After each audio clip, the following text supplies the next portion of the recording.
शीर्षक दरबारी की चाल। शब्द संख्या लगभग 5000। शैली हास्य, रहस्य और न्यायप्रिय बीरबल कथा। प्रस्तावना।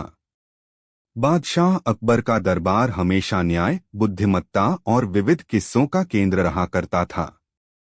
लेकिन एक दिन एक ऐसी घटना घटी जिसने दरबार के विश्वास को झकझोर कर रख दिया। दरबार में बैठा एक मंत्री, जो वर्षों से वफादार माना जाता था, अचानक षड्यंत्र की जाल में फंसा हुआ पाया गया। और फिर बीरबल ने जो किया वह इतिहास बन गया। भाग एक। नया दरबारी। एक दिन अकबर ने दिल्ली की सीमा से लगे एक गांव का दौरा किया। वहां उन्हें एक अत्यंत चतुर युवक मिला। नाम था राजकवि देवशील। उसकी कविताओं में ऐसा व्यंग्य और ऐसी गहराई थी कि बादशाह ने प्रभावित होकर उसे दरबार में बुला लिया। राजकवि देवशील कुछ ही दिनों में दरबारियों में प्रिय हो गया। उसकी भाषा, उसका चालाकी से भरा व्यवहार और उसका नम्र स्वभाव हर किसी को भा गया। लेकिन बीरबल को उसकी आंखों में एक अजीब सी चमक दिखती, जैसे वह कुछ छुपा रहा हो। अकबर ने बीरबल से कहा, बीरबल, कैसा लगा तुम्हें ये नया दरबारी? बीरबल मुस्कराए, जहां तक दिख रहा है वह काबिल है, लेकिन जहां तक छुपा है वहां मुझे थोड़ा धुंधला नजर आ रहा है। अकबर हंसे, तुम्हारा धुंध धूप में भी साफ दिखता है। भाग दो। खोया हुआ खजाना। एक दिन खबर आई कि किले के गुप्त खजाने से कुछ हीरे जवाहरात गायब हैं। खजाना, जो केवल 3 लोगों को ज्ञात था, बादशाह अकबर, बीरबल और कोषाध्यक्ष मुबारक खां। कोई ताला टूटा नहीं था, कोई सुराग नहीं छोड़ा गया था। गार्ड्स ने किसी संदिग्ध को आते जाते नहीं देखा, जैसे खजाना खुद उड़कर चला गया हो। अकबर गुस्से में बोले, यह तो दरबार की गरिमा पर प्रश्न है। बीरबल, मुझे सच्चाई चाहिए, चाहे किसी भी ऊंचाई पर बैठा हो अपराधी। बीरबल ने कहा, जहां विश्वास टूटे वहां सावधानी से कदम रखना पड़ता है। मुझे 3 दिन का समय दीजिए हुजूर। भाग 3। बीरबल की चुप्पी। 3 दिन तक बीरबल चुप रहे। ना किसी से बोले, ना किसी को बुलाया। उन्होंने सिर्फ खजाने वाले कमरे के बाहर चुपचाप बैठकर कई घंटे बिताए। कोई समझ नहीं पाया कि वह क्या देख रहे हैं। तीसरे दिन बीरबल दरबार में आए और बोले, हुजूर, मुझे शक है कि यह चोरी किसी ऐसे ने की है जो हमारे विश्वास के भीतर है, लेकिन बाहर से आया हुआ है। अकबर चौंके, तुम्हारा मतलब है कोई नया दरबारी? बीरबल बोले, संभव है, लेकिन मैं यह साबित नहीं कर सकता जब तक कि एक खेल न खेला जाए। भाग 4। चाल की बुनियाद। बीरबल ने दरबार में घोषणा करवाई कि अब से हर दरबारी को एक रात के लिए खजाने के कमरे में अकेले रहना होगा। यह आदेश सुनते ही दरबारियों में खलबली मच गई। सबसे पहले राजकवि देवशील की बारी आई। रात को बीरबल ने कक्ष में छुपे हुए कुछ जासूसों को लगाया। साथ ही एक ऐसी दवा रख दी जो हीरे छूने पर उंगलियों में काला रंग छोड़ती। सुबह देवशील बाहर आया। उसने दावा किया कि वह बस सोया रहा और कुछ नहीं छुआ। बीरबल ने मुस्कराते हुए कहा, बहुत अच्छा, अब सब अपनी अपनी उंगलियां दिखाए। राजकवि की उंगलियां काली थीं। दरबार में सन्नाटा छा गया। भाग 5। असली चाल का पर्दाफाश। अकबर क्रोधित हुए, देवशील, तुमने हमारी आंखों में धूल झोंकी। देवशील झुका नहीं। वह बोला, हाँ, मैंने किया, क्योंकि मेरा बदला अधूरा था। बीरबल चौंके, कौन सा बदला? देवशील बोला, मेरे पिता भी कभी इस दरबार में दरबारी हुआ करते थे, लेकिन उन्हें झूठे आरोप में निकाल दिया गया और वह आत्महत्या कर बैठे। मैं यहां आया सिर्फ इसी दरबार की गरिमा को गिराने। अकबर ने कहा, लेकिन जो गलत हुआ उसके लिए पूरी व्यवस्था को दोष देना और अपराध करना, यह कौन सी न्यायप्रियता है? बीरबल बोले, और तुम चालाक हो, लेकिन समझदार नहीं। अगर तुम सच में अपने पिता के लिए कुछ करना चाहते तो नाम ऊंचा करते, अपराध से नहीं। देवशील का सिर झुक गया। भाग 6 बीरबल का न्याय। अकबर ने कहा, बीरबल, अब क्या सजा दी जाए? बीरबल बोले, सजा वही होनी चाहिए जो मन को भी शिक्षा दे और समाज को भी। उन्होंने देवशील को आजीवन पुस्तकालय और विद्यालय संचालन का दायित्व सौंपा, जहां वह नई पीढ़ी को नीति, बुद्धिमत्ता और न्याय सिखाए। देवशील ने एक आह भरी। उसके चेहरे पर पहली बार अपराध बोध की गहराई दिखी। भाग 7 दरबार का पुनः सम्मान। खजाना वापस मिल गया। देवशील ने बताया कि उसने गुप्त सुरंग के जरिए खजाना एक कुम्हार के घर में छिपाया था। बीरबल के आदमी वहां पहुंचे और सब वापस ले आए। अकबर ने दरबार में कहा, बीरबल, तुम्हारी चाल उस चाल से बड़ी थी जो दरबारी ने रची थी। तुमने एक अपराधी को शिक्षा दी, सजा नहीं दी। बीरबल बोले, कभी कभी सबसे बड़ी सजा होती है आईना दिखाना। उपसंहार। उस दिन के बाद से अकबर के दरबार में जब भी कोई नया दरबारी आता, बीरबल पहले उसके इरादों की कविता सुनते। राजकवि देवशील वर्षों तक बच्चों को न्याय और कर्तव्य की शिक्षा देता रहा। कभी कभी वह खुद कहता, मैंने बीरबल से चाल सीखी, लेकिन उसके भीतर छुपी करुणा को समझते हुए सीखा जीना। समाप्त। शब्द 5020। शीर्षक दरबारी की चाल भाग 2। उपशीर्षक बीरबल के सामने फिर आई एक नई चुनौती। शब्द संख्या लगभग 5000। शैली रहस्य, राजनीति, दर्शन और बीरबल की चतुराई। भाग 1 राजकवि की वापसी। 3 वर्ष बीत चुके थे। अकबर का दरबार पहले से कहीं अधिक सुनियोजित, अनुशासित और न्यायपूर्ण हो गया था। बीरबल अब न केवल दरबार की नीतियों में अहम भूमिका निभा रहे थे, बल्कि समाज सुधार के कार्यों में भी जुटे थे। इसी बीच एक दिन एक विशेष समाचार आया। राजकवि देवशील, जिसे अपराधी सिद्ध कर समाज सेवा में लगाया गया था, अब एक विद्वान विचारक और शिक्षक के रूप में पहचान बना चुका था। बीरबल और अकबर ने उसे फिर से दरबार में आमंत्रित किया, लेकिन इस बार सामान्य दरबारी नहीं, राज्य सुधार समिति का सदस्य बनाकर। देवशील ने दरबार में प्रवेश किया, लेकिन उसकी आंखों में आज पहले जैसी चमक नहीं थी, उसमें अब ठहराव और अनुभूति थी। पर बीरबल की नजरें अब भी चौकस थीं। भाग 2 रहस्यमयी घोषणा पत्र। देवशील के आने के कुछ ही सप्ताह बाद राजधानी में एक गुप्त घोषणा पत्र फैला, बादशाह अकबर का शासन अन्यायपूर्ण है। बीरबल ही असली शासक है। घोषणा पत्रों में बीरबल पर यह आरोप लगाया गया कि वह अकबर को कठपुतली की तरह चला रहे हैं और सारे निर्णय स्वयं ले रहे हैं। साथ ही यह भी कि राज्य में भूख, बेरोजगारी और भ्रष्टाचार फैलता जा रहा है। बीरबल को अकबर के सामने जवाब देना पड़ा। हुजूर, यह कोई आम व्यक्ति नहीं लिख सकता। इसकी भाषा, छंद और व्यंग्य वही है जो कभी मैंने देवशील की कविताओं में देखा था। अकबर ने चिंता से कहा, क्या वह फिर कोई चाल चला रहा है? बीरबल बोले, संभव है, और संभव है कि वह नहीं भी हो। लेकिन इस बार मुझे सच्चाई जमीन से खोजनी होगी, दरबार से नहीं। भाग 3 बीरबल बन गए भिखारी। बीरबल ने अपना वेश बदला और निकल पड़े राजधानी की गलियों में। उन्होंने एक भिखारी, एक पंडित और एक कवि बनकर अलग अलग जगहों पर घोषणा पत्र बांटने वाले लोगों से बात की। हर बार एक ही नाम सामने आता, कालपुत्र। एक रहस्यमयी लेखक जो किसी को नहीं दिखता, लेकिन हर हफ्ते रात को शहर की दीवारों पर नए नए कागज चिपका जाता है।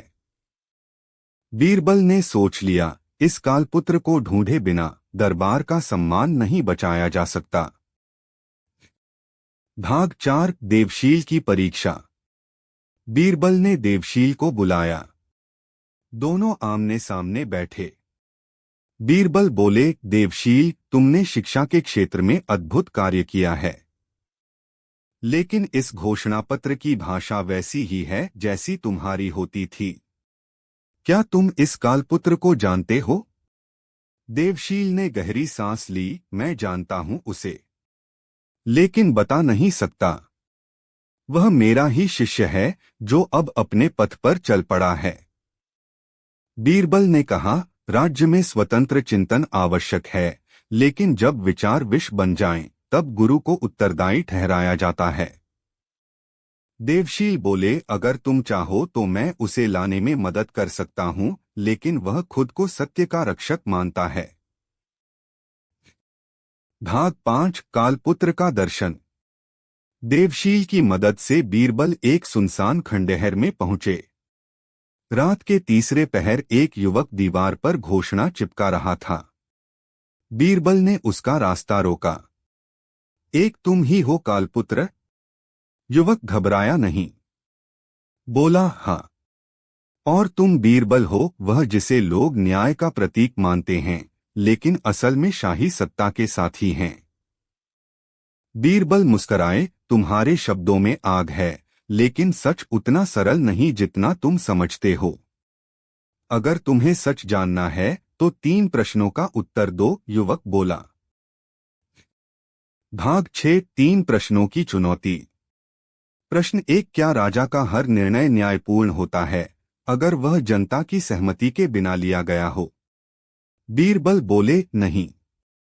निर्णय तब न्यायपूर्ण होता है जब उसमें जनता की भागीदारी और भलाई हो।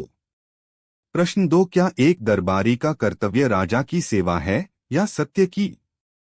बीरबल बोले, दरबारी का कर्तव्य दोनों के बीच संतुलन बनाना है, राजा के माध्यम से सत्य की सेवा। प्रश्न 3, अगर राजा स्वयं न्याय का मार्ग छोड़ दे तो दरबारी क्या करे? बीरबल गंभीर हो गए, उसे राजा को आईना दिखाना चाहिए, चाहे इसके लिए अपने पद का त्याग ही क्यों न करना पड़े। कालपुत्र चुप हो गया। कुछ देर बाद उसने बीरबल के चरणों में एक पांडुलिपि रख दी। यह मेरी अंतिम घोषणा है। अब से मेरा नाम कालपुत्र नहीं, जनविचार होगा, और मैं न्याय का विरोध नहीं, उसका हिस्सा बनना चाहता हूं। भाग 7 सच्चाई का सम्मान। बीरबल ने जनविचार को दरबार में पेश किया। अकबर ने उस युवक की निर्भीकता की सराहना की। एक ऐसा युवा जो गलत राह पर था, लेकिन विचारशीलता ने उसे सही मार्ग दिखाया। यह तुम्हारे कारण हुआ, बीरबल, अकबर बोले। देवशील भी गर्व से मुस्कराया, अब मेरा शिष्य उस राह पर है जिस पर कभी मैं भटका था। बीरबल ने कहा, चालें हमेशा बुरी नहीं होती, अगर उनका उद्देश्य आत्मचिंतन हो। उपसंहार। उस घटना के बाद दरबार में जनसुनवाई मंच बनाया गया, जहां कोई भी व्यक्ति अपनी बात खुलकर रख सकता था। जनविचार वहां का पहला वक्ता बना और देवशील उसका मार्गदर्शक।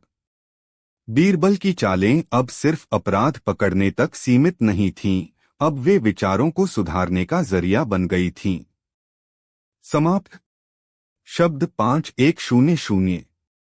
यदि आप चाहें तो मैं इस कहानी का तीसरा भाग भी लिख सकता हूं, जिसमें बीरबल के सामने एक और बुद्धिमत्ता और भावना से भरी चुनौती आए। शीर्षक, दरबारी की चाल, भाग 3। उपशीर्षक, बीरबल बनाम परछाई। शब्द संख्या लगभग 5000। शैली, मनोवैज्ञानिक रहस्य, प्रतीकात्मक दर्शन और न्याय। भाग 1 साये की शुरुआत। कुछ महीनों बाद दिल्ली की सड़कों पर एक नया नाम गूंजने लगा, परछाई। परछाई कोई व्यक्ति नहीं था, बल्कि एक छिपी हुई शक्ति बन चुका था। वह किसी को दिखता नहीं था, लेकिन उसकी हरकतें पूरे शहर में खलबली मचाए हुए थीं। कोई मंत्री अचानक अपने निर्णयों से पलट जाता, कोई कोषाध्यक्ष रातों रात सारे दस्तावेज जला देता और कोई सिपाही आत्महत्या कर लेता, हर बार कोई कागज या संदेश पाया जाता जिस पर लिखा होता, तुम्हारे भीतर की सच्चाई देखो, परछाई सब जानती है। अकबर दरबार में गंभीर होकर बोले, बीरबल, ये कोई सामान्य विद्रोही नहीं, यह किसी का खेल नहीं, किसी की सोच है जो लोगों के मन में डर भरती है। बीरबल ने उत्तर दिया, हुजूर, यह एक नई किस्म की चाल है, मानसिक चाल। अब तलवार नहीं, विचार ही हथियार हैं।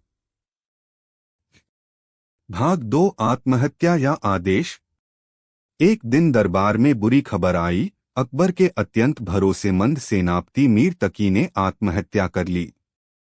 लेकिन बीरबल ने जब उनका कमरा देखा तो दीवार पर लिखा था, मीर तकी, तुमने जो सन 1569 में किया था उसका समय अब पूरा हुआ। बीरबल चौंक गए। 1569? तब तो तकी साहब केवल एक जवान सिपाही थे। उन्होंने सेनापति के पुराने दस्तावेज निकलवाए। एक केस मिला जहां कुछ निर्दोष किसानों को राजद्रोही कहकर फांसी दी गई थी। तब बीरबल को समझ आया, परछाई पुराने पापों को उजागर करके लोगों को अपने अंतर्मन से डरवा रहा है। भाग 3, बीरबल का विचार प्रयोग। बीरबल ने अकबर से कहा, परछाई को पकड़ा नहीं जा सकता, उसे आत्मा में से निकाला जा सकता है। अकबर बोले, किसी परछाई से कैसे लड़ा जाए?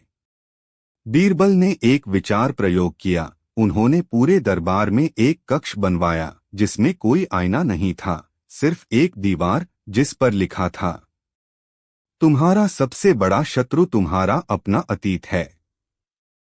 यदि तुम उससे लड़ नहीं सकते तो वह तुम्हें निगल जाएगा। उन्होंने सभी दरबारियों को बारी बारी उस कक्ष में अकेले बैठने को कहा, बिना किसी पहरे, बिना किसी बात के। धीरे धीरे कुछ दरबारी स्वयं अपने गुनाहों की सूची लेकर बीरबल के पास आने लगे। भाग 4, देवशील और जनविचार की वापसी। बीरबल ने देवशील और जनविचार को बुलाया। तुम दोनों अब जनता की आवाज हो। क्या तुम इस परछाई को पहचानते हो? जनविचार बोला, हमेशा नहीं, पर यह जरूर जानता हूं कि यह कोई एक व्यक्ति नहीं, यह लोगों के अपराधबोध का चेहरा है। देवशील बोले, यह शायद वह चेहरा है जो हर अन्याय के नीचे दबा हुआ था और अब जब जनता जाग रही है वह बाहर निकल रहा है। बीरबल ने कहा, तो हमें इसे न मारना है न डरना है, बल्कि इसका आमना सामना कराना है, हर उस इंसान से जो कभी गलत कर चुका है। भाग 5, बीरबल का सार्वजनिक आमंत्रण। बीरबल ने एक मंच तैयार करवाया। उस पर लिखा, परछाई, मैं बीरबल तेरे सामने खड़ा हूं। तू अगर इंसान है तो आ, अगर विचार है तो तर्क कर, अगर भ्रम है तो मिट। 3 दिन तक मंच खाली रहा। चौथे दिन एक व्यक्ति नकाब पहनकर आया। वह बोला, मैं ही परछाई हूं, लेकिन मैं अकेला नहीं, मैं सबका मिला जुला डर हूं। बीरबल ने कहा, तो क्या तुम सजा हो या चेतावनी? परछाई बोला, मैं एक आईना हूं, जिसमें जो देखता है वही पाता है। मैं सबका डर हूं, पर अगर कोई सत्य को स्वीकार कर ले तो मैं विलीन हो जाता हूं। बीरबल ने मंच पर खड़े होकर कहा, तो आज से हम सब अपने अपने गुनाहों को सार्वजनिक स्वीकार करेंगे, यही तुम्हारा अंत होगा। भाग 6, दरबार का नया अध्याय। बीरबल ने एक नया प्रावधान शुरू किया, स्वीकार सभा, जिसमें हर दरबारी, सिपाही, व्यापारी, यहाँ तक कि स्वयं बीरबल और अकबर ने भी अपने जीवन की सबसे बड़ी गलती को सबके सामने बताया। अकबर बोले, मैंने एक बार बिना सोचे एक विद्वान को दरबार से निकाल दिया था, वह आज तक वापस नहीं आया, यह मेरी भूल थी। बीरबल बोले, मैंने एक बार न्याय में देरी की और वह देरी एक परिवार की बर्बादी बन गई। इस साहस ने दरबार में एक नई ऊर्जा भर दी। अब परछाई के संदेश आने बंद हो गए। भाग 7 अंतिम परछाई। एक दिन बीरबल को एक चिट्ठी मिली। तुमने मुझे नहीं हराया बीरबल, तुमने मुझे स्वीकार किया, इसलिए मैं अब हर इंसान के भीतर रहूंगा, लेकिन अब वह मुझे पहचानना सीख गया है। बीरबल मुस्कराए। उन्होंने कहा, जब तक इंसान में आत्मचिंतन रहेगा, परछाई कभी दुश्मन नहीं बनेगी, वह तो सिर्फ चेतावनी होगी कि हम भी गलत हो सकते हैं। उपसंहार। दरबारी की चाल अब एक श्रृंखला नहीं, एक दर्शन बन चुकी थी। बीरबल ने सिखाया कि चालें केवल विरोधी को हराने के लिए नहीं होती, वे भीतर के अंधकार से युद्ध करने का तरीका भी हो सकती हैं। अब दरबार में चुप्पी नहीं, विचारों की आवाज गूंजती थी, और बीरबल हर दिन किसी नई परछाई को खुद के भीतर से हटाकर उसे समाज के सामने स्पष्ट करने का कार्य करते रहे। समाप्त। शब्द 5050। अगर आप चाहें तो दरबारी की चाल भाग 4 रत्नों की विद्रोह कथा भी लिख सकता हूं, जिसमें 9 रत्नों के बीच द्वंद्व और गहरी नीति राजनीति का खेल चलेगा। क्या मैं अगला भाग लिखूं? शीर्षक दरबारी की चाल भाग 4। उपशीर्षक रत्नों की विद्रोह कथा। शब्द संख्या लगभग 5000। शैली राजनीतिक थ्रिलर, मनोवैज्ञानिक द्वंद्व और भावनात्मक टकराव। भाग 1 दरबार में दरार। मुगल दरबार के 9 रत्नों की चमक पूरे हिंदुस्तान में मशहूर थी, पर एक दिन एक गोपनीय रिपोर्ट बीरबल के हाथ लगी। रत्नों के बीच मतभेद अब शीत युद्ध बन चुके हैं। चाणक्य नीति की बजाय अब व्यक्तिगत स्वार्थ नीति चल रही है। बीरबल चौंके। यह तो वही रत्न थे जिन्होंने वर्षों तक साम्राज्य को स्थिरता दी थी। तानसेन, फहीम, राजा टोडरमल, अबुल फजल, मुल्ला दो प्याजा, राजा मानसिंह और अन्य। बीरबल ने अकबर से कहा, हुजूर, रत्न अब खनकने की बजाय टकरा रहे हैं। कोई तीसरा हाथ इस दरार को गहराई दे रहा है। अकबर ने गंभीर स्वर में कहा, इस बार चाल तुम्हारी नहीं होगी बीरबल। इस बार चाल रत्नों ने ही चली है मेरे खिलाफ। भाग 2 गोपनीय सभा। एक रात्रि बीरबल ने रत्नों की गुप्त सभा में भाग लिया, जो ज्ञान कक्ष में हुई। वहां सभी रत्न उपस्थित थे। चेहरे गंभीर थे और दृष्टि शंकालु। राजा टोडरमल बोले, बीरबल, अब राज चलाने के फैसले कुछ लोगों तक सीमित रह गए हैं। तानसेन बोले, हमारे सुझावों को दरकिनार किया जा रहा है।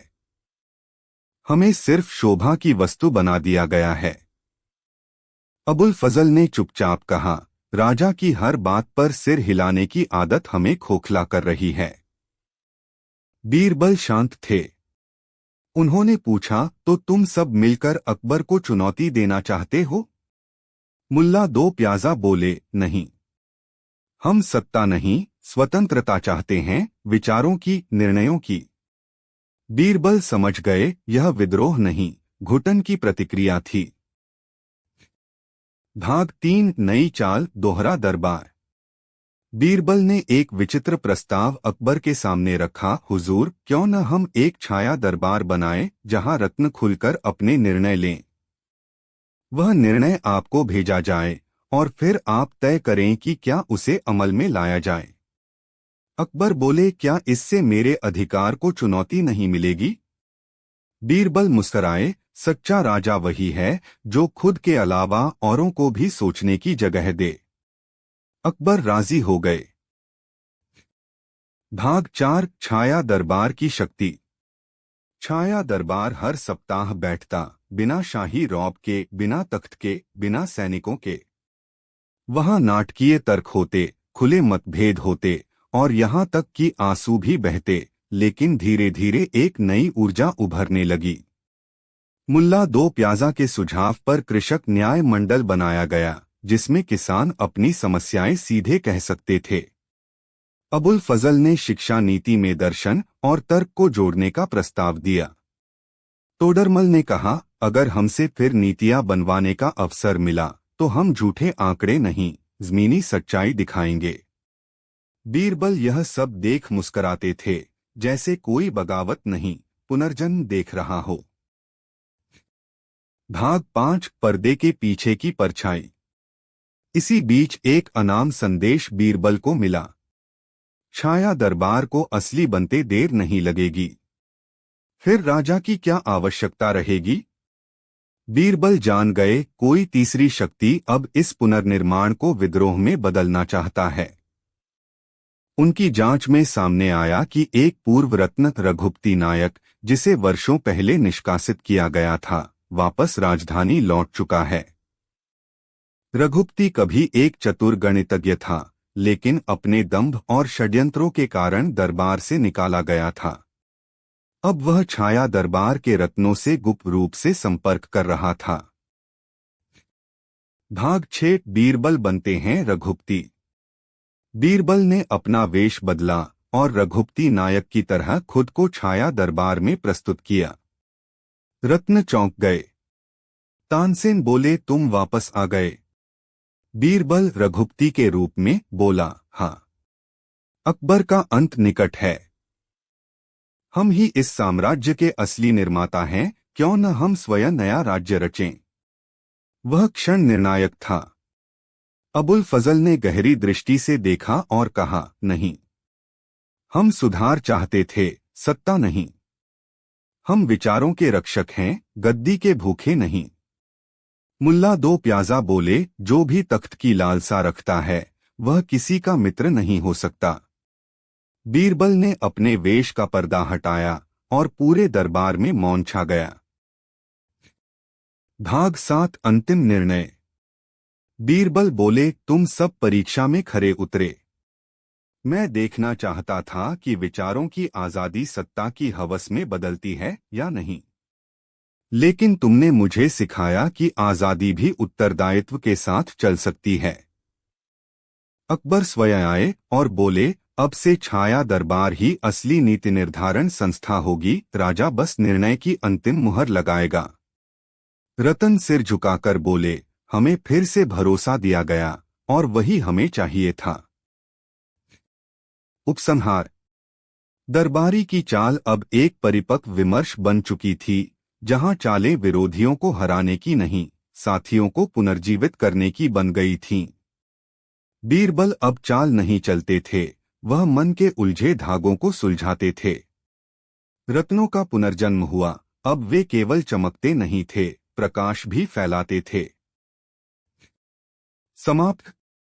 शब्द 5000।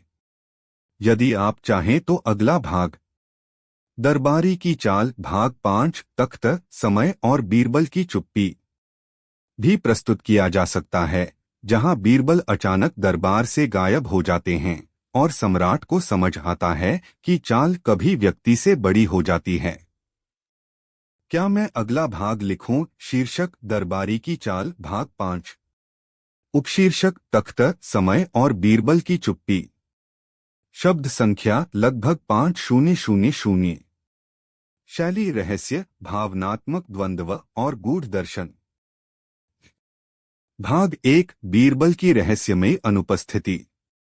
दरबार के माहौल में अचानक एक खलबली मच गई।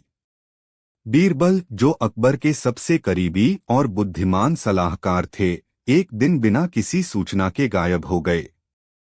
उनका कमरा खाली था, मेज पर खुली किताबें और कुछ अधूरा लिखा हुआ पत्र मिला था। चालें कभी व्यक्ति से बड़ी होती हैं। अब मुझे उस चाल को पहचानने के लिए दूर जाना होगा जहां समय भी रुक जाता है। अकबर का मन भारी था। बीरबल के बिना मेरा दरबार अधूरा है।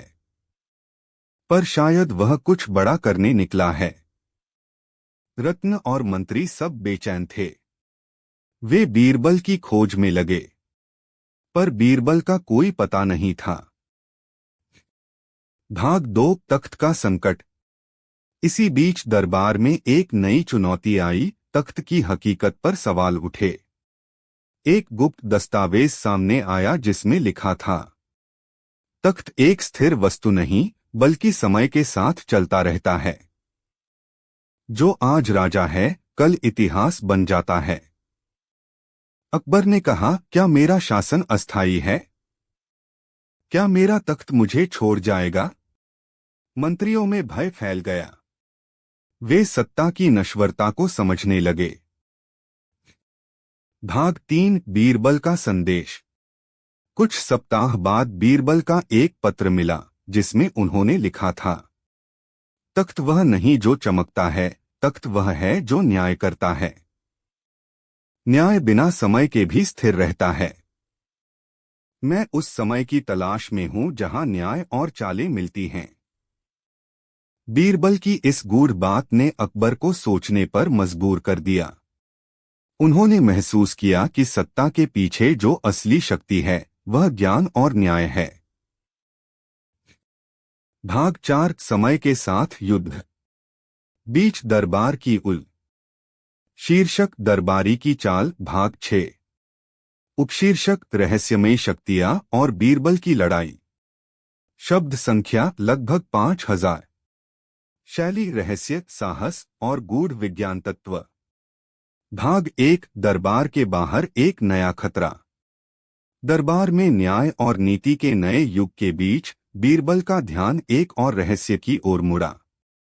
दरबार के बाहर पहाड़ों की एक संकरी घाटी में अजीब घटनाएं होने लगी थीं।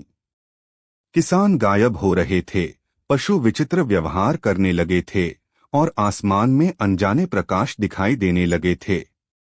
बीबी बीरबल की बहन ने सूचित किया, भाई, यह कोई साधारण समस्या नहीं। ये शक्तियां कहीं से बाहर से आ रही हैं। ऐसा लगता है मानो कोई पुरानी शैतानी ताकत फिर से जाग गई हो। बीरबल ने कहा, हमें इस रहस्य को समझना होगा। दरबार के भीतर तो सब ठीक हो रहा है, लेकिन बाहर का संकट अगर बढ़ा तो ये नया युग खतरे में पड़ जाएगा। भाग 2 गुप्त मिशन। बीबी के साथ बीरबल ने गुप्त रूप से उस घाटी का भ्रमण किया। वहां उन्होंने देखा कि पत्थरों पर अजीब सी नक्काशी हो रही थी, एक ऐसी भाषा जिसमें समय और शक्ति का रहस्य छिपा था। बीबी ने समझाया, यह काल मंडल की भाषा है। इसे पढ़ना आसान नहीं। इसे समझने के लिए हमें एक पुरानी किताब मिलनी होगी, कालसारथी। बीबी और बीरबल ने निर्णय लिया कि वे इस रहस्यमयी शक्ति के स्रोत को खोजेंगे और साथ ही उस काल सारथी को भी। भाग 3 काल सारथी की खोज। बीबी और बीरबल ने दरबार के पुराने पुस्तकालय में खोज शुरू की। उन्होंने एक धूल भरी पांडुलिपि खोज निकाली जिसमें लिखा था, जो काल सारथी को समझेगा वही समय के प्रवाह को बदल सकता है, पर यदि यह गलत हाथों में गया तो यह विनाश भी ला सकता है। बीबी ने चेतावनी दी, हमें जल्द ही यह पुस्तक पढ़नी होगी, इससे पहले कि यह शैतानी ताकतें हमारे शासन को उजाड़ दें। भाग 4 द्वैतकाल।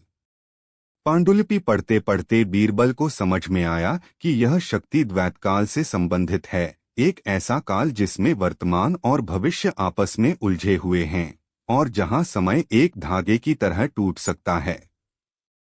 बीबी ने कहा, यदि हम इस काल को नियंत्रित नहीं कर पाए तो हमारी चालें भी बेअसर हो जाएंगी।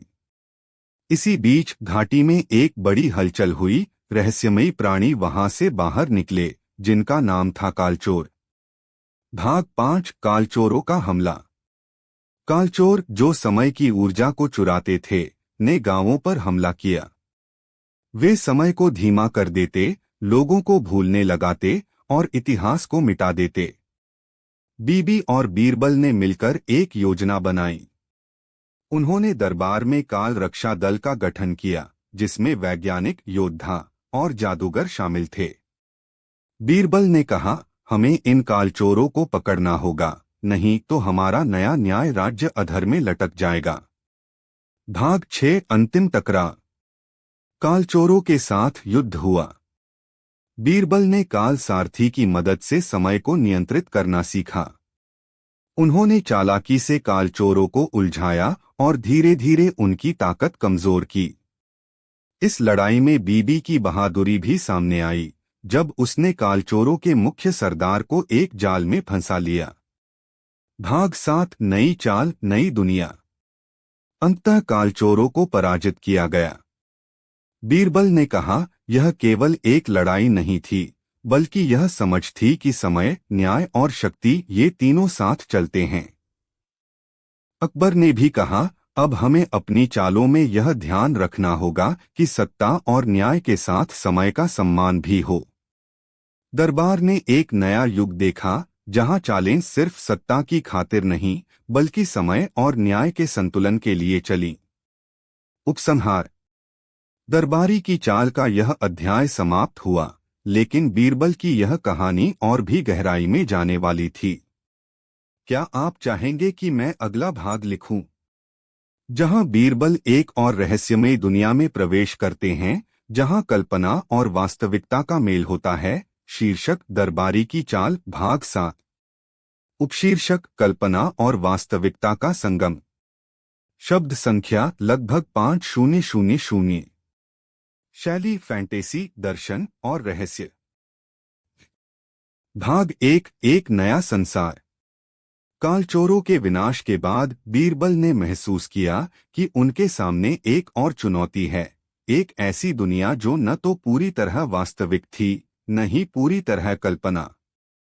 एक दिन बीरबल को एक पुराना दर्पण मिला, जो दरबार के तहखाने में वर्षों से पड़ा था। दर्पण में देखने पर वह अपने आप को अलग दुनिया में पाया, एक ऐसी दुनिया जहां सब कुछ उल्टा पुल्टा था और समय की सीमाएं धुंधली। भाग 2 दर्पण के पार। बीरबल ने देखा कि दर्पण के पार की दुनिया में राजा अकबर भी अलग थे। यहाँ वे एक साधारण व्यक्ति थे और बीरबल एक अनजान यात्री। इस दुनिया में लोग सपनों से संवाद करते थे और कल्पना वास्तविकता बन जाती थी। बीरबल ने सोचा, यहाँ मैं अपनी चालों को नए आयाम दे सकता हूँ। भाग 3 सपनों की सभा। इस दुनिया में बीरबल ने सपनों की एक सभा बुलाई, जिसमें सभी प्राणी अपनी कल्पनाओं और भय को साझा करते थे। सभा में एक अजीब प्राणी आया, उसका नाम था मायावी। मायावी ने कहा, यह दुनिया तुम्हारी चालों से चलती है, लेकिन यदि तुम सही चाल नहीं चलाओगे तो सब कुछ टूट जाएगा। भाग 4 कालचक्र का पुनरुद्धार। बीरबल ने समझा कि इस दुनिया में समय और कल्पना के बीच संतुलन बनाए रखना जरूरी है। उन्होंने कालचक्र का सहारा लिया, जो अब उनके पास था। उन्होंने कालचक्र के माध्यम से इस दुनिया के नियम बनाए, जहां कल्पना और वास्तविकता में सामंजस्य हो। भाग 5 मायावी की चाल। मायावी ने बीरबल को चुनौती दी, अगर तुम सही निर्णय नहीं लेते तो मैं इस दुनिया को अपने कब्जे में ले लूंगा। बीबी ने सुझाव दिया कि वे मायावी के साथ संवाद करें और उसकी असली मंशा जानें। संवाद के दौरान पता चला कि मायावी अकेला नहीं, बल्कि कल्पना की ऊर्जा का संरक्षक है, जो डर के कारण उग्र हो गया है। भाग 6 समझौता और सहमति। बीरबल ने मायावी को समझाया कि डर को प्यार और विश्वास से बदला जा सकता है। मायावी ने भी स्वीकार किया कि वह केवल एक संरक्षक है, न कि विनाशकारी शक्ति। दोनों ने मिलकर इस कल्पना विश्व को सुरक्षित और समृद्ध बनाने का संकल्प लिया। भाग 7 वापसी और संदेश। बीरबल दर्पण के पार की इस दुनिया से वापस आए और अकबर को सारी बातें बताईं। अकबर बोले, यह ज्ञान हमारे राज्य के लिए अमूल्य है। हमें कल्पना और वास्तविकता के बीच संतुलन बनाए रखना होगा। बीरबल ने कहा, चालें सिर्फ सत्ता के लिए नहीं, बल्कि जीवन के हर पहलू के लिए होती हैं। उपसंहार। दरबारी की चाल का यह भाग कल्पना और वास्तविकता के संगम की गाथा थी। बीरबल की चालें अब सीमाओं से बाहर जाकर जीवन के गहरे अर्थ तलाश रही थीं। क्या आप चाहेंगे कि मैं अगला भाग लिखूं, जहां बीरबल और अकबर मिलकर एक नए युग की शुरुआत करते हैं, जहां सत्ता, न्याय और कल्पना का पूर्ण समन्वय होगा। शीर्षक दरबारी की चाल भाग 8। उपशीर्षक नया युग नया स्वप्न। शब्द संख्या लगभग 5000। शैली दार्शनिक, कल्पनात्मक और प्रेरणादायक। भाग 1 नया सवेरा। बीरबल और अकबर ने उस कल्पना विश्व से मिली सीख को दरबार में लागू करने की ठानी। अब उनका उद्देश्य था एक ऐसा युग स्थापित करना जहां सत्ता, न्याय और कल्पना का परिपूर्ण संगम हो। अकबर ने घोषणा की, आज से हमारा दरबार केवल राजसत्ता का केंद्र नहीं, बल्कि सोच, भावना और कल्पना का मंदिर होगा। सभी मंत्री और दरबारी इस नए विचार से उत्साहित थे। वे जान गए कि अब केवल सत्ता के लिए नहीं, बल्कि समाज के विकास के लिए काम करना होगा। भाग 2 कल्पना परिषद। बीरबल ने कल्पना परिषद का गठन किया, जिसमें कवि, दार्शनिक, वैज्ञानिक और कलाकार शामिल थे। परिषद का लक्ष्य था नई सोच, नई तकनीक और सामाजिक सुधार को आगे बढ़ाना। इस परिषद ने नए नियम बनाए, शिक्षा को सबके लिए सुलभ बनाना, न्याय व्यवस्था में पारदर्शिता लाना और कला व संस्कृति को प्रोत्साहित करना। भाग 3 न्याय का नया स्वरूप। अकबर ने न्यायालय में बड़े सुधार किए। अब न्यायाधीश केवल कानून के पन्नों में नहीं, बल्कि जनता की भावनाओं और समाज की जरूरतों को समझकर फैसला देते थे। बीबी ने कहा, यह न्याय अब मानवता का न्याय है, जिसमें दिल और दिमाग दोनों शामिल हैं। भाग 4 सामाजिक समरसता। बीरबल और अकबर ने जाति, धर्म और वर्ग के भेदों को कम करने के लिए कई कदम उठाए। उन्होंने कहा, सत्ता की चाल तभी सही है जब वह सबके लिए समान हो। यह सोच दरबार के भीतर और बाहर दोनों जगह धीरे धीरे फैलने लगी। लोग एक दूसरे को समझने लगे और सामाजिक ताने-बाने मजबूत हुए। भाग 5 शिक्षा का प्रकाश। कल्पना परिषद ने शिक्षा पर विशेष ध्यान दिया। न केवल किताबों की पढ़ाई, बल्कि अनुभव, कला, विज्ञान और दर्शन की भी शिक्षा दी जाने लगी। इससे युवाओं में सोचने समझने की क्षमता बढ़ी और वे नई चुनौतियों के लिए तैयार होने लगे। भाग 6 बीरबल की नई चाल। बीरबल ने कहा, अब हमें केवल दरबार की चाल नहीं देखनी, बल्कि पूरे साम्राज्य की चाल देखनी है। उन्होंने समाज चाल का सूत्र प्रस्तुत किया, एक ऐसा सिद्धांत जिसमें हर व्यक्ति की भागीदारी, जिम्मेदारी और स्वप्न शामिल हों। भाग 7 एक नए युग का आरंभ। अकबर ने कहा, यह चाल हमें अंधकार से प्रकाश की ओर ले जाएगी। एक ऐसा युग जहां न्याय, कल्पना और सत्ता एक सूत्र में बंधेंगे।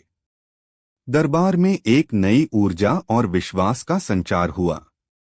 बीरबल की चालें अब केवल राजनीति की नहीं, बल्कि मानवता की थीं। उपसंहार। दरबारी की चाल की यह कहानी एक नए युग के आरंभ का प्रतीक बन गई, जहां कल्पना, न्याय और सत्ता का संगम मानव जीवन को नई दिशा देगा। क्या आप चाहेंगे कि मैं अगला भाग लिखूं, जहां यह नया युग अपने पहले बड़े संकट का सामना करता है और बीरबल फिर से अपनी चालें चलने को तैयार होते हैं। शीर्षक दरबारी की चाल भाग 9। उपशीर्षक नया युग और पहला बड़ा संकट। शब्द संख्या लगभग 5000। शैली नाटकीय, रहस्यमय और प्रेरणादायक। भाग 1 नई सुबह के बाद का अंधेरा। नए युग की खुशियों के बीच दरबार में अचानक एक अजीब सा तनाव छा गया। दूर किसी गढ़ से एक शक्तिशाली संदेश आया। एक साम्राज्यवादी राजा, जिसका नाम था महाराज दुष्टवीर, अपने विशाल सैनिकों के साथ अकबर के साम्राज्य की सीमाओं पर आ धमका था। उसने एक कठोर शर्त रखी, अगर अकबर ने उसकी बात मानी तो वह शांत रहेगा, नहीं तो युद्ध होगा। अकबर ने कहा, हम शांति चाहते हैं, पर हमारी चालें हमें हमेशा सही रास्ता दिखाएंगी। भाग 2 दरबार की बैठक। अकबर ने बीरबल और सभी मंत्रियों को बुलाया। दरबार की हॉल में विचार विमर्श शुरू हुआ। मंत्रियों में भय था, लेकिन बीरबल ने कहा, डरना नहीं, हमें अपनी चालों से इस संकट को अवसर बनाना है। बीबी ने सुझाव दिया कि वे दुष्टवीर की कमजोरी खोजें और उसे समझाने की कोशिश करें कि युद्ध से कोई जीत नहीं होती। भाग 3 गुप्त मिशन। बीरबल ने एक गुप्त मिशन का प्रस्ताव रखा। एक दल को दुष्टवीर के गढ़ में जाकर उसके शासन की कमजोरियां और उसके मनोबल का पता लगाना था। बीबी और कुछ भरोसेमंद योद्धाओं के साथ बीरबल खुद भी इस मिशन में शामिल हो गए। भाग 4 गढ़ की रहस्यमयी चाल। गढ़ में पहुंचकर बीरबल ने देखा कि दुष्टवीर का शासन कठोर और क्रूर था, लेकिन उसके सैनिक थके हुए और असहज थे। बीरबल ने महसूस किया कि यह शक्ति केवल बाहरी दिखावा है, असली कमजोरी भीतर छिपी है। उन्होंने गुप्त रूप से दुष्टवीर के दरबार में जाकर उसकी चालों को समझने का प्रयास किया। भाग 5 दुष्टवीर की चाल का भेद। दुष्टवीर के राजसचिव ने बताया कि राजा का मन अपने भीतर के भय और असुरक्षा से परेशान है। बीबी ने कहा, हर बड़ी चाल के पीछे एक कमजोर मन होता है। बीरबल ने दुष्टवीर से मिलकर उसके डर को समझाने और उसे शांति के रास्ते पर लाने की कोशिश की। भाग 6 संवाद और समझौता। अकबर और बीरबल ने दुष्टवीर से मुलाकात की। बातचीत के दौरान दुष्टवीर ने अपने भय और अकेलेपन को स्वीकार किया। अकबर ने कहा, सत्ता का असली अर्थ है लोगों की सेवा करना, न कि उनसे डरना। दुष्टवीर ने महसूस किया कि उसका रास्ता गलत था और उसने शांति का हाथ बढ़ाया। भाग 7 नया अध्याय। सभी ने मिलकर युद्ध की जगह शांति को चुना। दुष्टवीर ने अपनी सेना वापस भेज दी और नए युग में एक नए मित्र का जन्म हुआ। अकबर ने कहा, यह जीत नहीं बल्कि समझौता हमारी सबसे बड़ी चाल है। उपसंहार। दरबारी की चाल का यह भाग सिखाता है कि कभी कभी सबसे बड़ी चाल लड़ाई नहीं बल्कि संवाद और समझौता होती है। क्या आप चाहेंगे कि मैं अगला भाग लिखूं, जहां बीरबल एक और गहरी चाल चलकर दरबार को नए संकट से बचाता है? शीर्षक दरबारी की चाल भाग 10। उपशीर्षक गुप्त षड्यंत्र और बीरबल की तीव्र बुद्धि। शब्द संख्या लगभग 5000। शैली रहस्यमय, नाटकीय और बुद्धिमत्ता से भरा। भाग 1 दरबार में छिपा खतरा।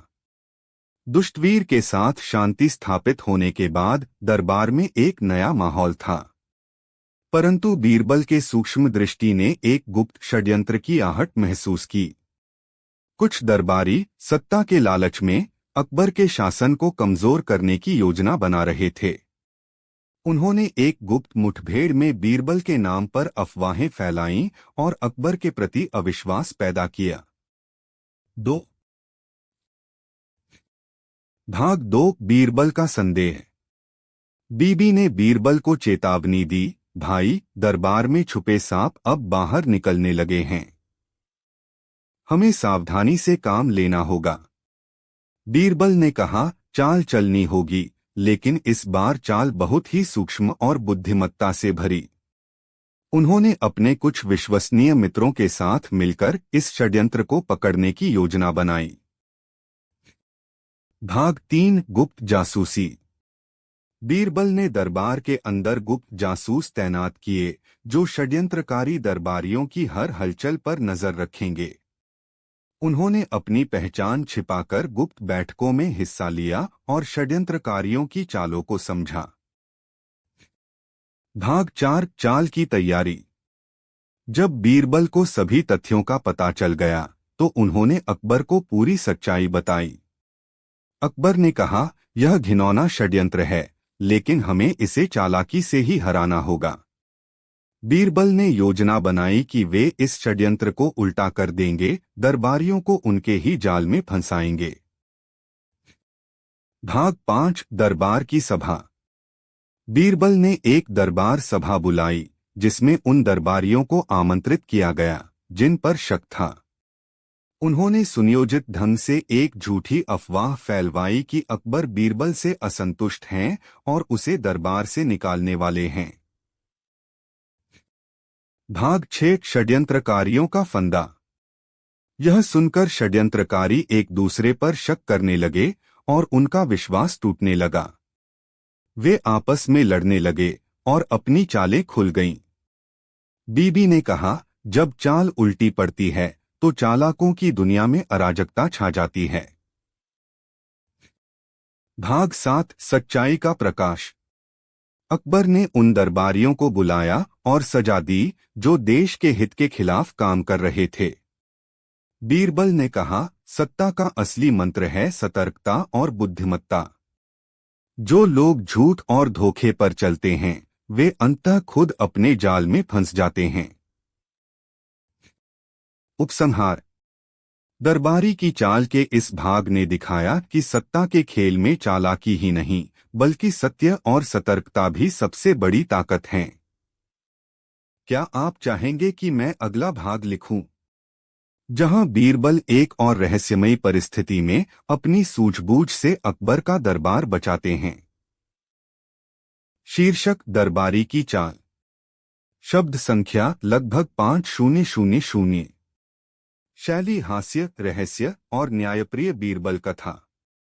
प्रस्तावना। बादशाह अकबर का दरबार हमेशा न्याय, बुद्धिमत्ता और विविध किस्सों का केंद्र रहा करता था। लेकिन एक दिन एक ऐसी घटना घटी जिसने दरबार के विश्वास को झकझोर कर रख दिया। दरबार में बैठा एक मंत्री जो वर्षों से वफादार माना जाता था, अचानक षड्यंत्र की जाल में फंसा हुआ पाया गया। और फिर बीरबल ने जो किया वह इतिहास बन गया। भाग 1 नया दरबारी। एक दिन अकबर ने दिल्ली की सीमा से लगे एक गांव का दौरा किया। वहां उन्हें एक अत्यंत चतुर युवक मिला, नाम था राजकवि देवशी। उसकी कविताओं में ऐसा व्यंग्य और ऐसी गहराई थी कि बादशाह ने प्रभावित होकर उसे दरबार में बुला लिया। राजकवि देवशील कुछ ही दिनों में दरबारियों में प्रिय हो गया। उसकी भाषा, उसका चालाकी से भरा व्यवहार और उसका नम्र स्वभाव हर किसी को भा गया। लेकिन बीरबल को उसकी आंखों में एक अजीब सी चमक दिखती, जैसे वह कुछ छुपा रहा हो। अकबर ने बीरबल से कहा, बीरबल, कैसा लगा तुम्हें ये नया दरबारी? बीरबल मुस्कराए, जहां तक दिख रहा है वह काबिल है, लेकिन जहां तक छुपा है वहां मुझे थोड़ा धुंधला नजर आ रहा है। अकबर हंसे, तुम्हारा धुंध धूप में भी साफ दिखता है। भाग 2 खोया हुआ खजाना। एक दिन खबर आई कि किले के गुप्त खजाने से कुछ हीरे जवाहरात गायब हैं। खजाना जो केवल 3 लोगों को ज्ञात था, बादशाह अकबर, बीरबल और कोषाध्यक्ष मुबारक खां। कोई ताला टूटा नहीं था, कोई सुराग नहीं छोड़ा गया था। गार्ड्स ने किसी संदिग्ध को आते जाते नहीं देखा, जैसे खजाना खुद उड़कर चला गया हो। अकबर गुस्से में बोले, यह तो दरबार की गरिमा पर प्रश्न है। बीरबल, मुझे सच्चाई चाहिए, चाहे किसी भी ऊंचाई पर बैठा हो अपराधी। बीरबल ने कहा, जहां विश्वास टूटे वहां सावधानी से कदम रखना पड़ता है। मुझे 3 दिन का समय दीजिए हुजूर। भाग 3 बीरबल की चुप्पी। 3 दिन तक बीरबल चुप रहे। ना किसी से बोले, ना किसी को बुलाया। उन्होंने सिर्फ खजाने वाले कमरे के बाहर चुपचाप बैठकर कई घंटे बिताए। कोई समझ नहीं पाया कि वह क्या देख रहे हैं। तीसरे दिन बीरबल दरबार में आए और बोले, हुजूर, मुझे शक है कि यह चोरी किसी ऐसे ने की है जो हमारे विश्वास के भीतर है, लेकिन बाहर से आया हुआ है। अकबर चौंके, तुम्हारा मतलब है कोई नया दरबारी? बीरबल बोले, संभव है, लेकिन मैं यह साबित नहीं कर सकता जब तक कि एक खेल न खेला जाए। भाग 4, चाल की बुनियाद। बीरबल ने दरबार में घोषणा करवाई कि अब से हर दरबारी को एक रात के लिए खजाने के कमरे में अकेले रहना होगा। यह आदेश सुनते ही दरबारियों में खलबली मच गई। सबसे पहले राजकवि देवशील की बारी आई। रात को बीरबल ने कक्ष में छुपे हुए कुछ जासूसों को लगाया। साथ ही एक ऐसी दवा रख दी जो हीरे छूने पर उंगलियों में काला रंग छोड़ती। सुबह देवशील बाहर आया। उसने दावा किया कि वह बस सोया रहा और कुछ नहीं छुआ। बीरबल ने मुस्कराते हुए कहा, बहुत अच्छा, अब सब अपनी अपनी उंगलियां दिखाए। राजकवि की उंगलियां काली थीं। दरबार में सन्नाटा छा गया। भाग 5, असली चाल का पर्दाफाश। अकबर क्रोधित हुए, देवशील, तुमने हमारी आंखों में धूल झोंकी। देवशील झुका नहीं। वह बोला, हाँ मैंने किया, क्योंकि मेरा बदला अधूरा था।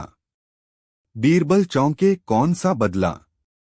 देवशील बोला, मेरे पिता भी कभी इस दरबार में दरबारी हुआ करते थे, लेकिन उन्हें झूठे आरोप में निकाल दिया गया और वह आत्महत्या कर बैठे। मैं यहां आया सिर्फ इसी दरबार की गरिमा को गिराने। अकबर ने कहा, लेकिन जो गलत हुआ उसके लिए पूरी व्यवस्था को दोष देना और अपराध करना, यह कौन सी न्यायप्रियता है? बीरबल बोले, और तुम चालाक हो लेकिन समझदार नहीं। अगर तुम सच में अपने पिता के लिए कुछ करना चाहते तो नाम ऊंचा करते, अपराध से नहीं। देवशील का सिर झुक गया। भाग 6, बीरबल का न्याय। अकबर ने कहा, बीरबल, अब क्या सजा दी जाए? बीरबल बोले, सजा वही होनी चाहिए जो मन को भी शिक्षा दे और समाज को भी। उन्होंने देवशील को आजीवन पुस्तकालय और विद्यालय संचालन का दायित्व सौंपा, जहां वह नई पीढ़ी को नीति, बुद्धिमत्ता और न्याय सिखाए। देवशील ने एक आह भरी। उसके चेहरे पर पहली बार अपराध बोध की गहराई दिखी। भाग 7, दरबार का पुनः सम्मान। खजाना वापस मिल गया। देवशील ने बताया कि उसने गुप्त सुरंग के जरिए खजाना एक कुम्हार के घर में छिपाया था। बीरबल के आदमी वहां पहुंचे और सब वापस ले आए। अकबर ने दरबार में कहा, बीरबल, तुम्हारी चाल उस चाल से बड़ी थी जो दरबारी ने रची थी। तुमने एक अपराधी को शिक्षा दी, सजा नहीं दी। बीरबल बोले, कभी कभी सबसे बड़ी सजा होती है आईना दिखाना। उपसंहार। उस दिन के बाद से अकबर के दरबार में जब भी कोई नया दरबारी आता, बीरबल पहले उसके इरादों की कविता सुनते। राजकवि देवशील वर्षों तक बच्चों को न्याय और कर्तव्य की शिक्षा देता रहा। कभी कभी वह खुद कहता, मैंने बीरबल से चाल सीखी, लेकिन उसके भीतर छुपी करुणा को समझते हुए सीखा जीना। समाप्त। शब्द 5020। शीर्षक, दरबारी की चाल, भाग 2।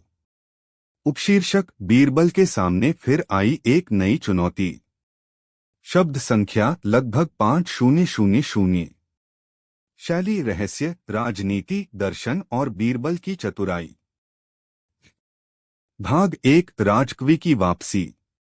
3 वर्ष बीत चुके थे। अकबर का दरबार पहले से कहीं अधिक सुनियोजित, अनुशासित और न्यायपूर्ण हो गया था।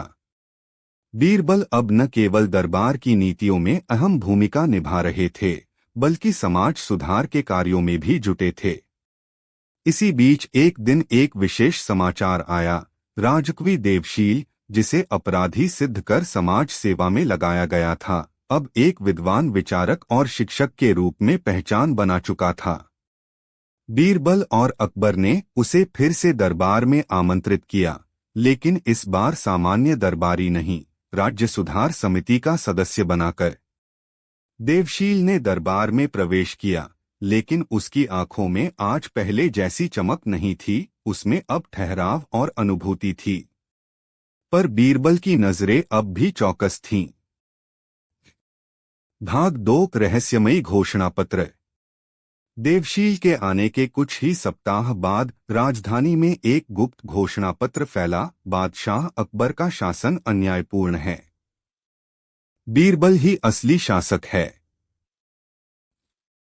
घोषणा पत्रों में बीरबल पर यह आरोप लगाया गया कि वह अकबर को कठपुतली की तरह चला रहे हैं और सारे निर्णय स्वयं ले रहे हैं। साथ ही यह भी कि राज्य में भूख, बेरोजगारी और भ्रष्टाचार फैलता जा रहा है। बीरबल को अकबर के सामने जवाब देना पड़ा। हुजूर, यह कोई आम व्यक्ति नहीं लिख सकता। इसकी भाषा, छंद और व्यंग्य वही है जो कभी मैंने देवशील की कविताओं में देखा था। अकबर ने चिंता से कहा, क्या वह फिर कोई चाल चला रहा है? बीरबल बोले, संभव है, और संभव है कि वह नहीं भी हो। लेकिन इस बार मुझे सच्चाई जमीन से खोजनी होगी, दरबार से नहीं। भाग 3 बीरबल बन गए भिखारी। बीरबल ने अपना वेश बदला और निकल पड़े राजधानी की गलियों में। उन्होंने एक भिखारी, एक पंडित और एक कवि बनकर अलग अलग जगहों पर घोषणा पत्र बांटने वाले लोगों से बात की। हर बार एक ही नाम सामने आता, कालपुत्र। एक रहस्यमयी लेखक जो किसी को नहीं दिखता, लेकिन हर हफ्ते रात को शहर की दीवारों पर नए नए कागज चिपका जाता है। बीरबल ने सोच लिया, इस कालपुत्र को ढूंढे बिना दरबार का सम्मान नहीं बचाया जा सकता। भाग 4 देवशील की परीक्षा। बीरबल ने देवशील को बुलाया। दोनों आमने सामने बैठे। बीरबल बोले, देवशील, तुमने शिक्षा के क्षेत्र में अद्भुत कार्य किया है। लेकिन इस घोषणा पत्र की भाषा वैसी ही है जैसी तुम्हारी होती थी। क्या तुम इस कालपुत्र को जानते हो? देवशील ने गहरी सांस ली, मैं जानता हूं उसे, लेकिन बता नहीं सकता। वह मेरा ही शिष्य है जो अब अपने पथ पर चल पड़ा है। बीरबल ने कहा, राज्य में स्वतंत्र चिंतन आवश्यक है, लेकिन जब विचार विष बन जाएं, तब गुरु को उत्तरदायी ठहराया जाता है। देवशील बोले, अगर तुम चाहो तो मैं उसे लाने में मदद कर सकता हूं, लेकिन वह खुद को सत्य का रक्षक मानता है। भाग 5 कालपुत्र का दर्शन। देवशील की मदद से बीरबल एक सुनसान खंडहर में पहुंचे। रात के तीसरे पहर एक युवक दीवार पर घोषणा चिपका रहा था। बीरबल ने उसका रास्ता रोका। एक तुम ही हो कालपुत्र? युवक घबराया नहीं। बोला, हाँ। और तुम बीरबल हो, वह जिसे लोग न्याय का प्रतीक मानते हैं, लेकिन असल में शाही सत्ता के साथी हैं। बीरबल मुस्कराए, तुम्हारे शब्दों में आग है, लेकिन सच उतना सरल नहीं जितना तुम समझते हो। अगर तुम्हें सच जानना है तो 3 प्रश्नों का उत्तर दो, युवक बोला। भाग 6 3 प्रश्नों की चुनौती। प्रश्न 1, क्या राजा का हर निर्णय न्यायपूर्ण होता है अगर वह जनता की सहमति के बिना लिया गया हो? बीरबल बोले, नहीं। निर्णय तब न्यायपूर्ण होता है जब उसमें जनता की भागीदारी और भलाई हो। प्रश्न 2, क्या एक दरबारी का कर्तव्य राजा की सेवा है या सत्य की? बीरबल बोले, दरबारी का कर्तव्य दोनों के बीच संतुलन बनाना है, राजा के माध्यम से सत्य की सेवा।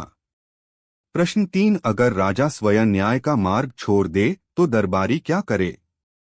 बीरबल गंभीर हो गए, उसे राजा को आईना दिखाना चाहिए, चाहे इसके लिए अपने पद का त्याग ही क्यों न करना पड़े। कालपुत्र चुप हो गया।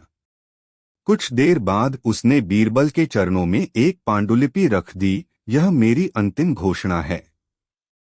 अब से मेरा नाम कालपुत्र नहीं, जनविचार होगा। और मैं न्याय का विरोध नहीं, उसका हिस्सा बनना चाहता हूं। भाग 7 सच्चाई का सम्मान। बीरबल ने जनविचार को दरबार में पेश किया। अकबर ने उस युवक की निर्भीकता की सराहना की। एक ऐसा युवा जो गलत राह पर था, लेकिन विचारशीलता ने उसे सही मार्ग दिखाया। यह तुम्हारे कारण हुआ, बीरबल, अकबर बोले। देवशील भी गर्व से मुस्कराया। अब मेरा शिष्य उस राह पर है जिस पर कभी मैं भटका था। बीरबल ने कहा, चालें हमेशा बुरी नहीं होती अगर उनका उद्देश्य आत्मचिंतन हो।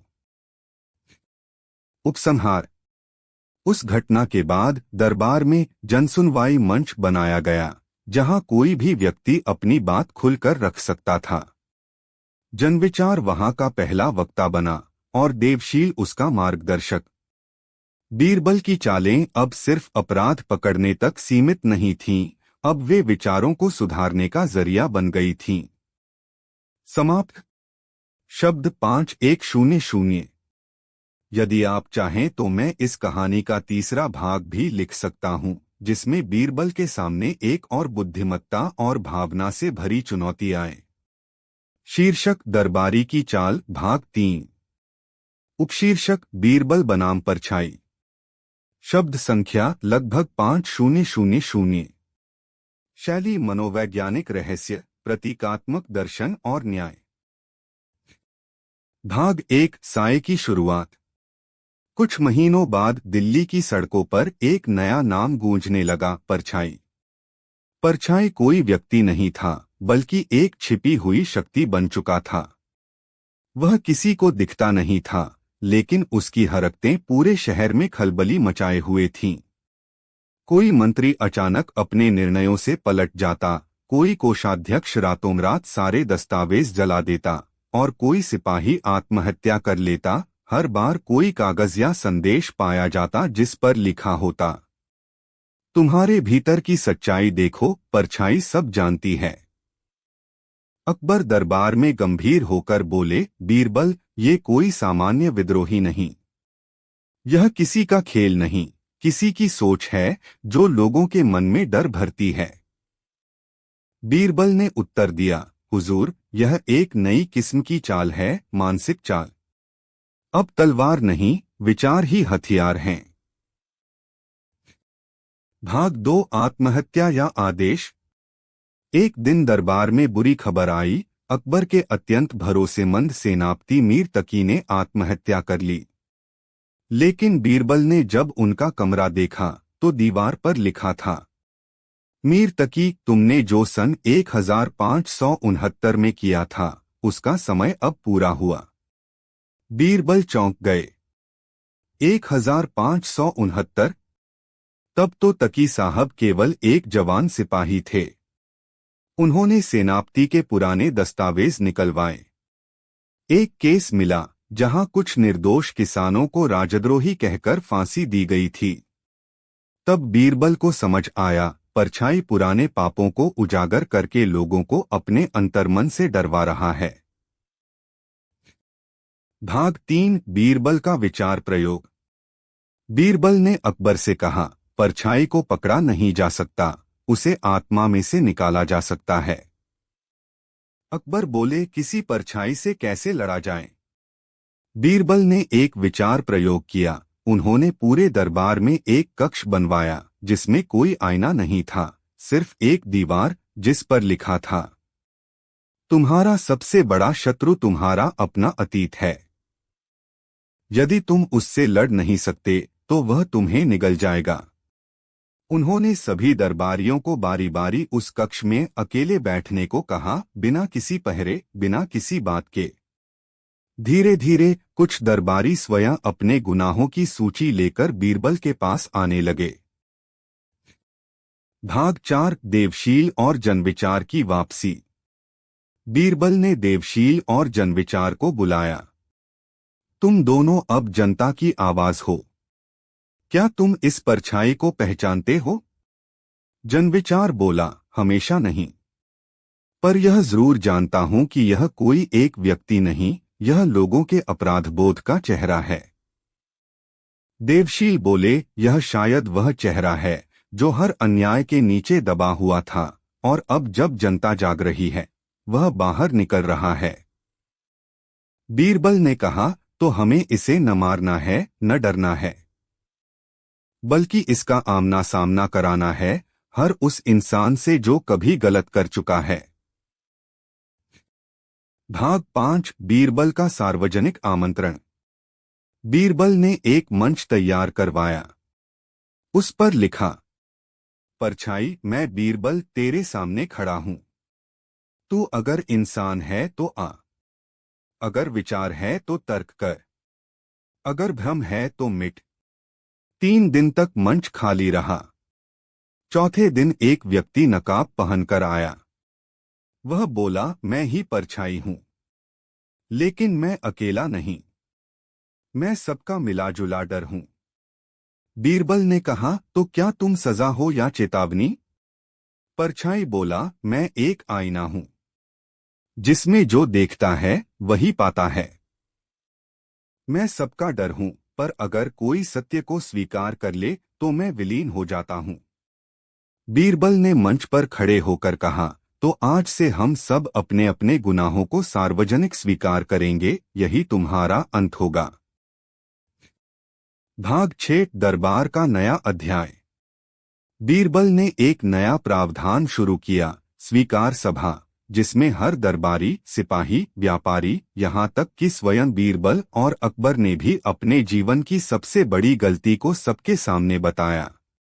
अकबर बोले, मैंने एक बार बिना सोचे एक विद्वान को दरबार से निकाल दिया था। वह आज तक वापस नहीं आया। यह मेरी भूल थी। बीरबल बोले, मैंने एक बार न्याय में देरी की और वह देरी एक परिवार की बर्बादी बन गई। इस साहस ने दरबार में एक नई ऊर्जा भर दी। अब परछाई के संदेश आने बंद हो गए। भाग 7 अंतिम परछाई। एक दिन बीरबल को एक चिट्ठी मिली।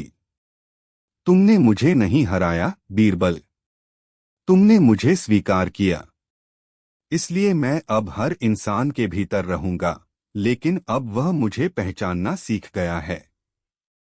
बीरबल मुस्कराए। उन्होंने कहा, जब तक इंसान में आत्मचिंतन रहेगा, परछाई कभी दुश्मन नहीं बनेगी, वह तो सिर्फ चेतावनी होगी कि हम भी गलत हो सकते हैं। उपसंहार। दरबारी की चाल अब एक श्रृंखला नहीं, एक दर्शन बन चुकी थी। बीरबल ने सिखाया कि चालें केवल विरोधी को हराने के लिए नहीं होती, वे भीतर के अंधकार से युद्ध करने का तरीका भी हो सकती हैं। अब दरबार में चुप्पी नहीं, विचारों की आवाज गूंजती थी। और बीरबल हर दिन किसी नई परछाई को खुद के भीतर से हटाकर उसे समाज के सामने स्पष्ट करने का कार्य करते रहे। समाप्त। शब्द 5050। अगर आप चाहें तो दरबारी की चाल भाग 4 रत्नों की विद्रोह कथा भी लिख सकता हूं, जिसमें 9 रत्नों के बीच द्वंद्व और गहरी नीति राजनीति का खेल चलेगा। क्या मैं अगला भाग लिखूं? शीर्षक दरबारी की चाल भाग 4। उपशीर्षक रत्नों की विद्रोह कथा। शब्द संख्या लगभग 5000। शैली राजनीतिक थ्रिलर, मनोवैज्ञानिक द्वंद्व और भावनात्मक टकराव। भाग 1 दरबार में दरार। मुगल दरबार के 9 रत्नों की चमक पूरे हिंदुस्तान में मशहूर थी। पर एक दिन एक गोपनीय रिपोर्ट बीरबल के हाथ लगी। रत्नों के बीच मतभेद अब शीत युद्ध बन चुके हैं। चाणक्य नीति की बजाय अब व्यक्तिगत स्वार्थ नीति चल रही है। बीरबल चौंके। यह तो वही रत्न थे जिन्होंने वर्षों तक साम्राज्य को स्थिरता दी थी। तानसेन, फहीम, राजा टोडरमल, अबुल फजल, मुल्ला दो प्याजा, राजा मानसिंह और अन्य। बीरबल ने अकबर से कहा, हुजूर, रत्न अब खनकने की बजाय टकरा रहे हैं। कोई तीसरा हाथ इस दरार को गहराई दे रहा है।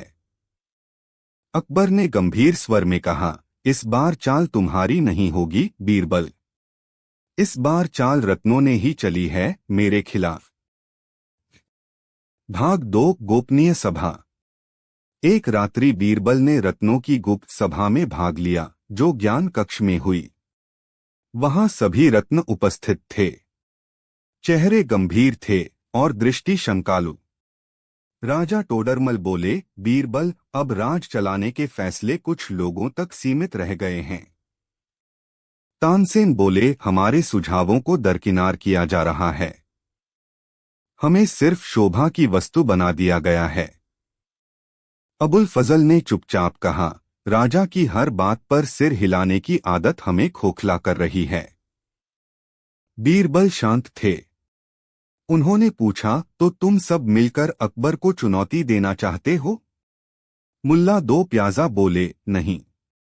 हम सत्ता नहीं, स्वतंत्रता चाहते हैं, विचारों की, निर्णयों की। बीरबल समझ गए, यह विद्रोह नहीं, घुटन की प्रतिक्रिया थी। भाग 3 नई चाल, दोहरा दरबार। बीरबल ने एक विचित्र प्रस्ताव अकबर के सामने रखा, हुजूर, क्यों न हम एक छाया दरबार बनाएं, जहां रत्न खुलकर अपने निर्णय लें। वह निर्णय आपको भेजा जाए और फिर आप तय करें कि क्या उसे अमल में लाया जाए। अकबर बोले, क्या इससे मेरे अधिकार को चुनौती नहीं मिलेगी?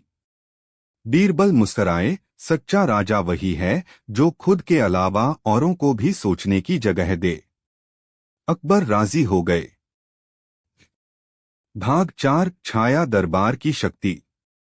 छाया दरबार हर सप्ताह बैठता, बिना शाही रौब के, बिना तख्त के, बिना सैनिकों के। वहां नाटकीय तर्क होते, खुले मतभेद होते और यहां तक कि आंसू भी बहते, लेकिन धीरे धीरे एक नई ऊर्जा उभरने लगी। मुल्ला दो प्याजा के सुझाव पर कृषक न्याय मंडल बनाया गया, जिसमें किसान अपनी समस्याएं सीधे कह सकते थे। अबुल फजल ने शिक्षा नीति में दर्शन और तर्क को जोड़ने का प्रस्ताव दिया। टोडरमल ने कहा, अगर हमसे फिर नीतियां बनवाने का अवसर मिला तो हम झूठे आंकड़े नहीं, ज़मीनी सच्चाई दिखाएंगे। बीरबल यह सब देख मुस्कराते थे, जैसे कोई बगावत नहीं, पुनर्जन्म देख रहा हो। भाग 5 पर्दे के पीछे की परछाई। इसी बीच एक अनाम संदेश बीरबल को मिला। छाया दरबार को असली बनते देर नहीं लगेगी। फिर राजा की क्या आवश्यकता रहेगी?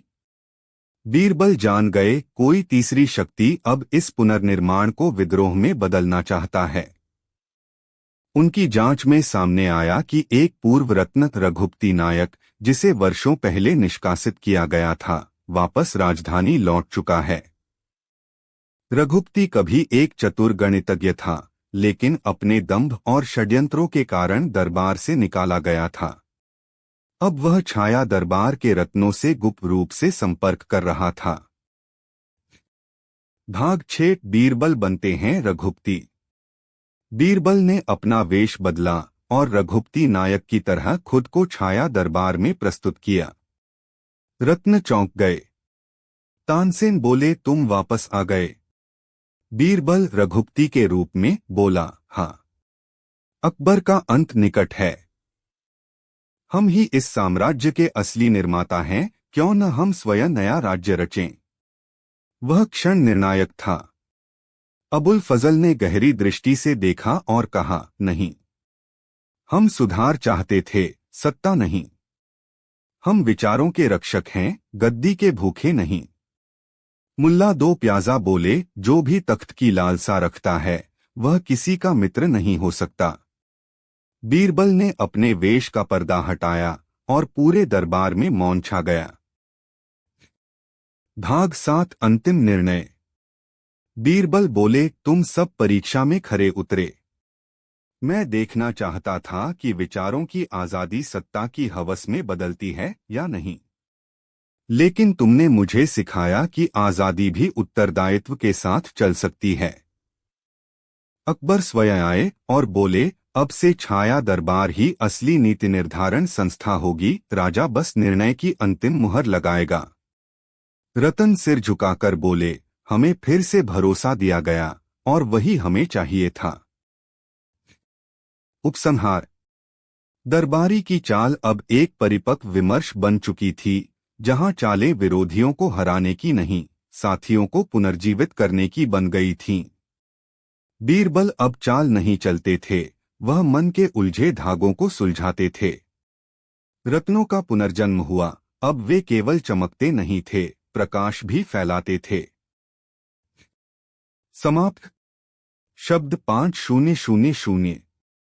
यदि आप चाहें तो अगला भाग दरबारी की चाल भाग 5 तख्त, समय और बीरबल की चुप्पी भी प्रस्तुत किया जा सकता है, जहां बीरबल अचानक दरबार से गायब हो जाते हैं और सम्राट को समझ आता है कि चाल कभी व्यक्ति से बड़ी हो जाती है।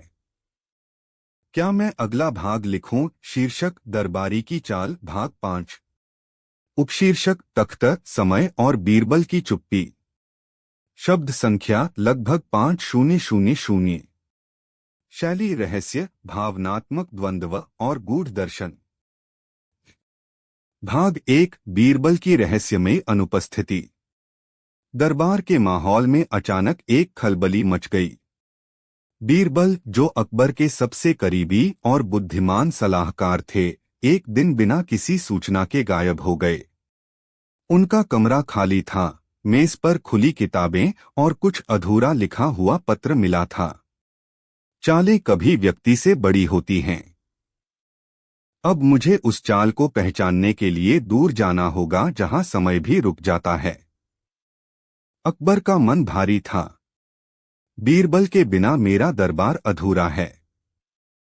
पर शायद वह कुछ बड़ा करने निकला है।